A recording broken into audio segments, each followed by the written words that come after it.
La Russie a un nouvel ennemi majeur à craindre. Un pays qui renforce son armée chaque jour, investit des sommes historiques dans la défense et adresse un avertissement clair au Kremlin par la même occasion. Ce pays, c'est la Pologne, la nation d'Europe centrale qui occupe une position stratégique, partageant des frontières avec la Biélorussie, l'Ukraine, l'État balte de Lituanie et le territoire russe de Kaliningrad, ainsi qu'avec l'Allemagne, la République tchèque et la Slovaquie. Et c'est en partie à cause de la situation stratégique de la Pologne que le pays a été l'un des plus proactifs en matière d'augmentation des dépenses militaires, de renforcement de ses défenses frontalières et de préparation à repousser toute éventuelle invasion russe à l'avenir. De nombreux experts militaires à travers le monde ont exprimé leur crainte que l'Ukraine ne soit pas le seul et unique objectif final de Poutine. Ils craignent qu'il ne nourrisse le désir d'étendre encore davantage le territoire russe, peut-être par une éventuelle invasion des États baltes comme la Lettonie, l'Estonie ou la Lituanie, ou en faisant passer des troupes et des véhicules militaires via la Biélorussie, l'un des plus grands alliés de la Russie, pour frapper directement la Pologne et le cœur de l'Europe. Les dirigeants polonais comprennent clairement cette menace, puisque le pays a réalisé de nombreux investissements majeurs dans l'équipement militaire, et sa dernière acquisition officielle est l'une des meilleures à ce jour. Le 2 juillet, Varsovie a finalisé un accord d'exportation d'une valeur de 6 milliards de dollars avec le gouvernement sud-coréen pour l'achat d'un important lot de chars K2 Black Panther.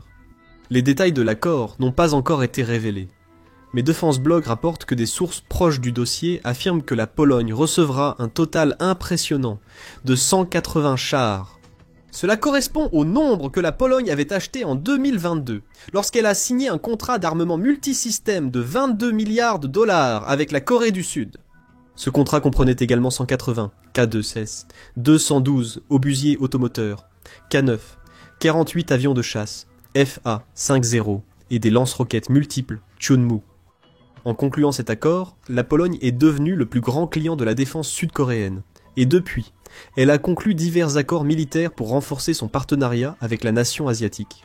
En septembre 2022, par exemple, le groupe d'armement polonais a signé un accord avec Hyundai Rotem de Corée du Sud, l'entreprise qui fabrique les chars Black Panther, pour construire des installations de fabrication de chars sur le territoire polonais, pour la production et la maintenance de jusqu'à 1000 chars K2, ainsi que pour la production de la prochaine génération de chars K3 qui sont encore en phase de développement.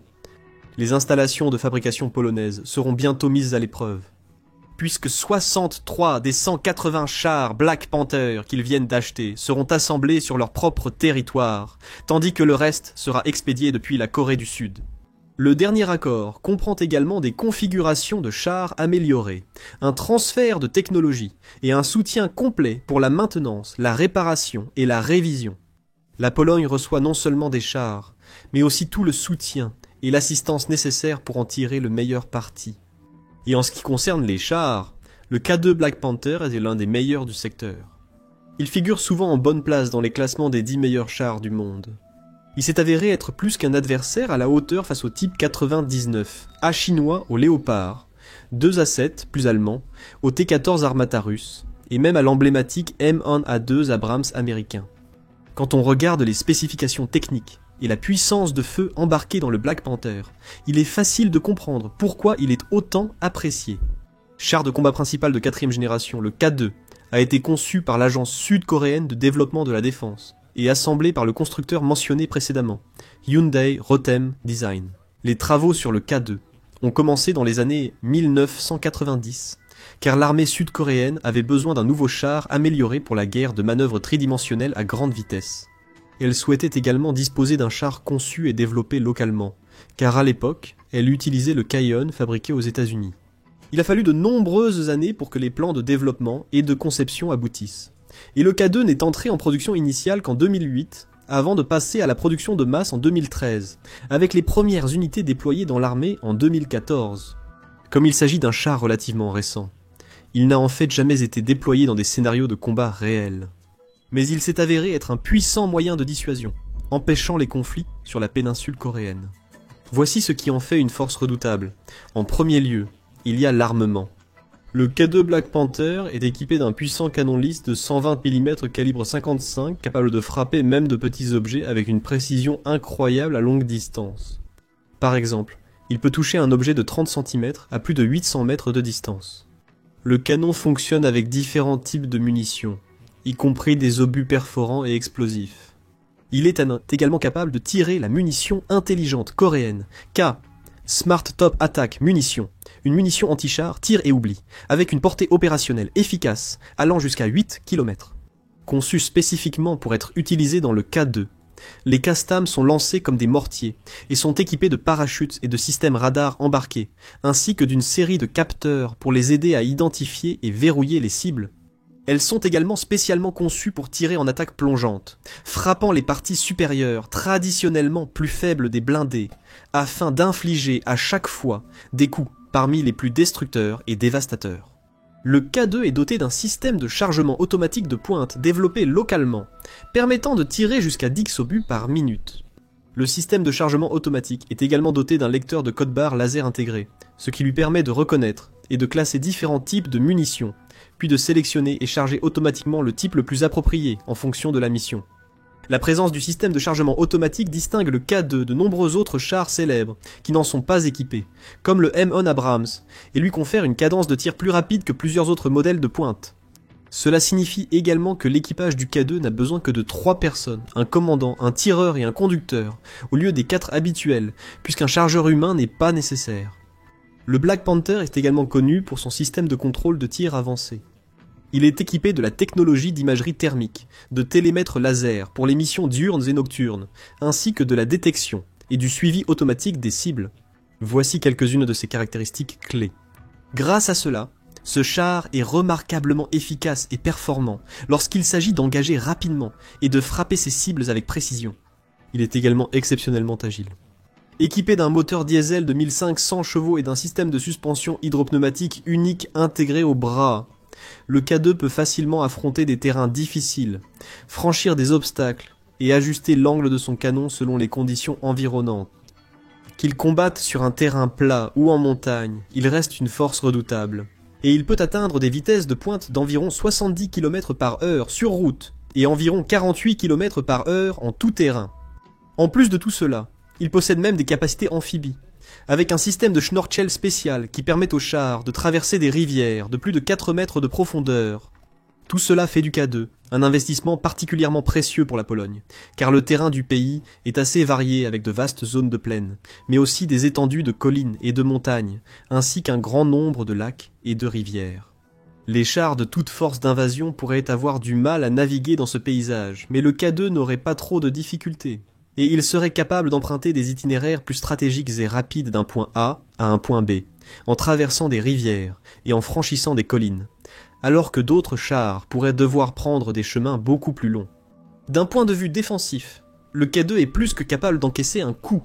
Il est doté de plusieurs couches de blindage, comprenant des composites céramiques, un blindage réactif explosif, un blindage réactif non explosif et de l'acier à haute résistance. Il dispose également de systèmes de protection active soft kill, comme la capacité de lancer des grenades fumigènes pour dissimuler le char et empêcher les armes guidées par laser de le verrouiller. Grâce à cela, quel que soit le danger auquel il est confronté, le K2 possède un haut niveau de survivabilité. Mais c'est dans la technologie et la guerre électronique que le Black Panther est sans doute le plus fort. On l'appelle souvent le char le plus sophistiqué de la planète en termes de systèmes électroniques avancés. Équipé de technologies capables de fournir un avantage décisif en combat, il dispose par exemple d'un système de gestion de champs de bataille avancé, permettant de partager des données avec les unités alliées locales. Il est également doté d'un système de navigation combinant Global Positioning System et navigation inertielle, ainsi que d'un système d'identification amis ou ennemis pour identifier facilement les cibles hostiles et, en somme, éliminer tout risque de tir fratricide. Tout cela s'ajoute aux capteurs mentionnés précédemment, aux radars, aux canons à chargement automatique et à d'autres fonctionnalités futuristes qui permettent au K2 de se distinguer comme un véritable char du futur. Bien que la Corée du Sud développe déjà son modèle de prochaine génération, le K3 le K2 restera un char pertinent et performant pour de nombreuses d'autres années à venir. Même face aux meilleurs chars mondiaux, il présente souvent des avantages uniques ou une certaine supériorité. Il est plus léger que le M1 Abrams par exemple, affichant environ 61 tonnes sur la balance, tandis que les chars M1A2 pèsent plus de 67 à 74 tonnes selon la configuration du blindage. Grâce à cela, le K2 est généralement plus maniable et possède une meilleure économie de carburant, tandis que son chargeur automatique lui permet d'avoir une cadence de tir plus rapide. Il est également doté d'une technologie plus avancée que beaucoup d'autres chars, et son approche intelligente de la guerre, comme le démontre son utilisation astucieuse des munitions K-Stan et ses capacités de partage de données en temps réel sur le champ de bataille, en font l'un des meilleurs chars dans lesquels investir. Pas seulement pour maintenant, mais aussi pour l'avenir.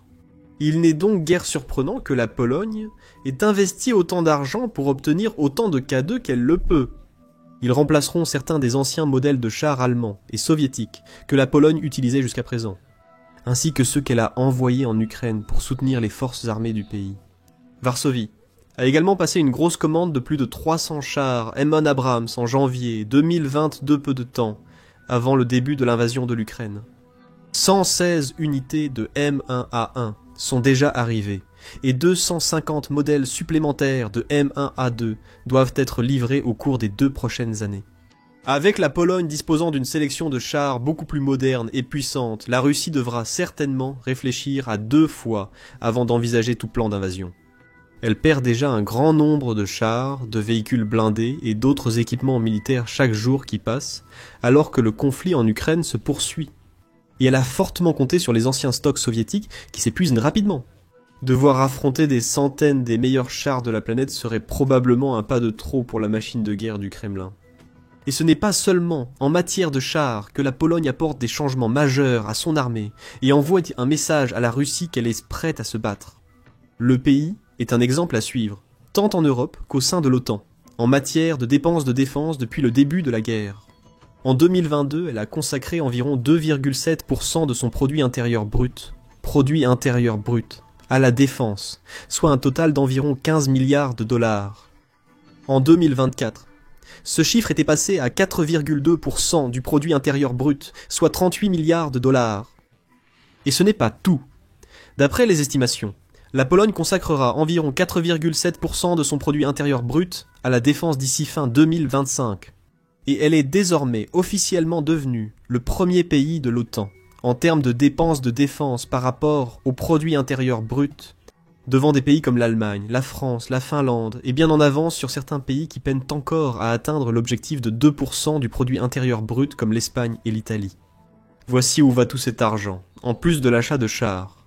Un rapport récent de la RAND Corporation, un groupe de réflexion basé à Santa Monica, a révélé que la Pologne est en train de moderniser ses forces sur tous les fronts, au sol, dans les airs et en mer.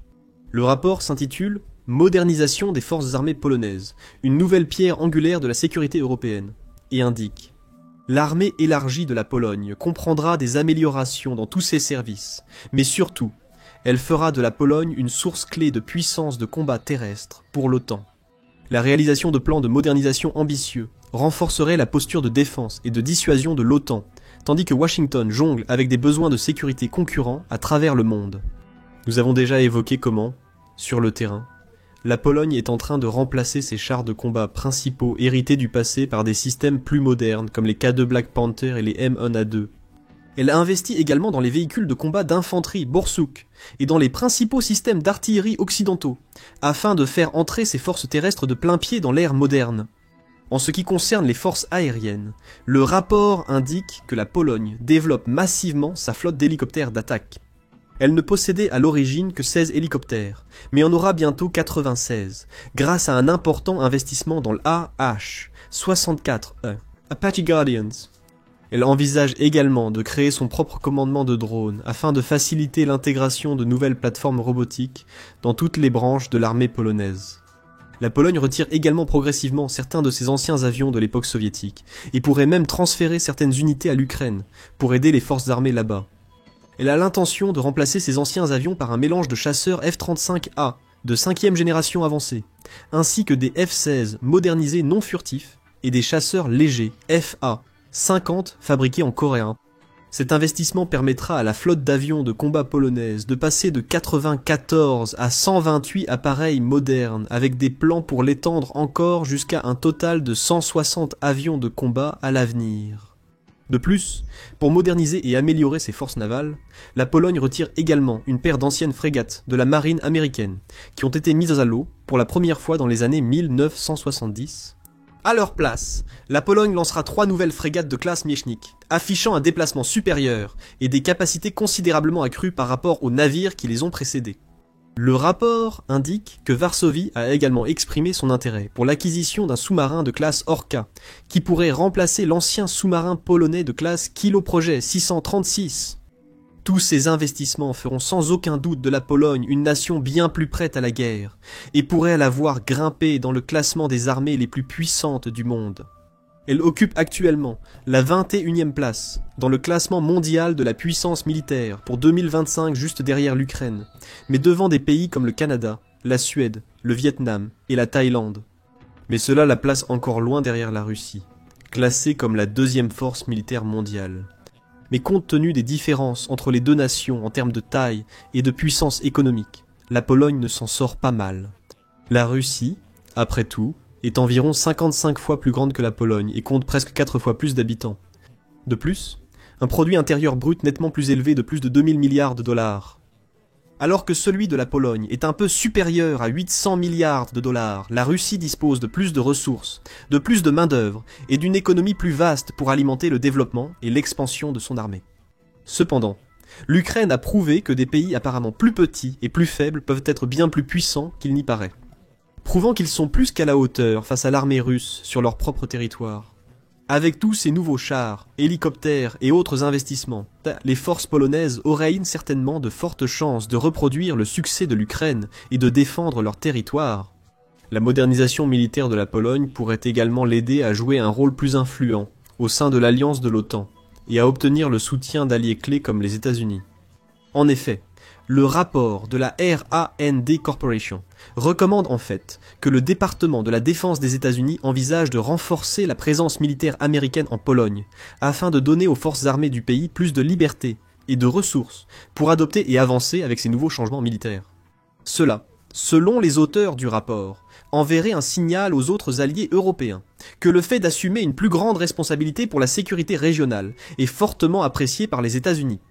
Le rapport exhorte également les États-Unis à aider à accélérer les achats d'équipements américains par la Pologne, et à travailler en étroite collaboration avec le ministère polonais de la Défense afin de mieux comprendre les implications pour la dissuasion et la défense du changement d'équilibre des forces sur le flanc est de l'OTAN. Bien sûr, en plus de l'équipement, chaque armée a également besoin de troupes. Des personnes valides, formées à l'utilisation des différentes armes, véhicules et systèmes à leur disposition, pour aider le pays à atteindre ses objectifs. C'est aussi un aspect que la Pologne cherche à améliorer. Elle compte actuellement environ 20 000 membres du personnel en service actif, mais souhaite porter ce chiffre à près de 50 000 réservistes compris. C'est pourquoi, plus tôt cette année, en mars, le Premier ministre polonais Donald Tusk a annoncé des plans pour rendre obligatoire la formation militaire pour tous les hommes en Pologne.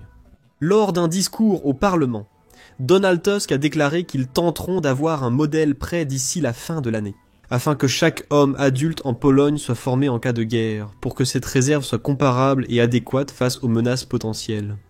Nous parlons de la nécessité d'avoir une armée de 500 000 hommes en Pologne, y compris les réservistes.